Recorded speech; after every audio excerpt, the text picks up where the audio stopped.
When I first began my seminary journey, I remember one of my friends and mentors saying to me, when you are in seminary full-time and in ministry full-time at the same time, you will come out a completely different person than when you went in.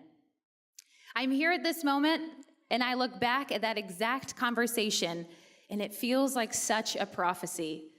It turned out to be profoundly true. I knew seminary was going to be hard and a time commitment, and it was going to be a lot to manage.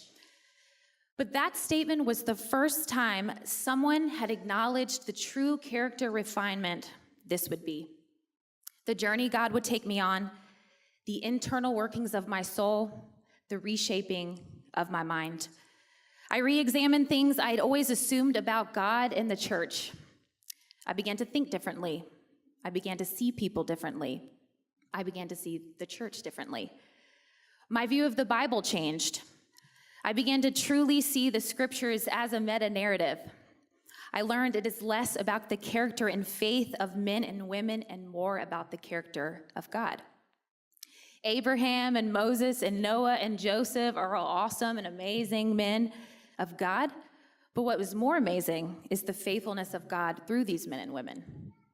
My worldview was expanded. I am different. But more than myself being different, or each one of us in this room being different, I believe the world is different.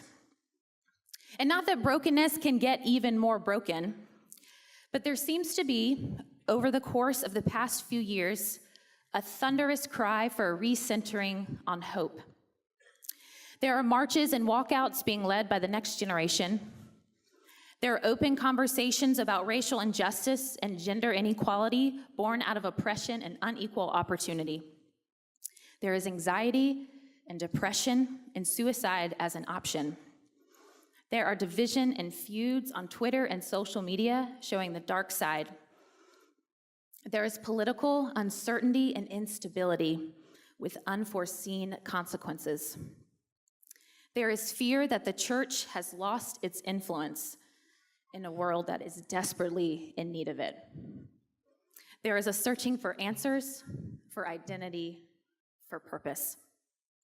So for us, here in this room, I cannot think of a more important and critical time to be a pastor or a leader in the church, to be people of Jesus, to love others well, and to help usher in the kingdom of heaven. I think often of the story of Esther. We all know her story, the young Jewish girl in exile in the Persian Empire who has been chosen as queen. She wins grace and favor in the eyes of the king. And during her time as queen, Esther's uncle Mordecai, he learns of an internal plot to destroy the Jewish people. He cries out in anguish. The Jews weep and they mourn. Esther learns of the plot and she pauses at first. There's a rule, a law, that says you cannot go before the king unless you are first summoned. But Mordecai knows that Esther has a voice, an important voice, that can help save her people. And so he says this. He says, "Who knows whether you have not come to the kingdom for such a time as this?" For such a time as this. This phrase has often marked my time in ministry. I believe God is sovereign and has ordained our steps, and he has led us here for such a time as this. I'm here in Fort Mill, South Carolina at Forest Hill Church, working for their family ministry team for such a time as this.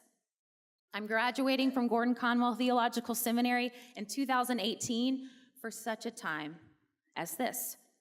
We are here as pastors, as leaders for such a time as this. And we have a voice, an important voice of hope. So may we believe that we are here in this moment of history, this exact place and time for such a time as this.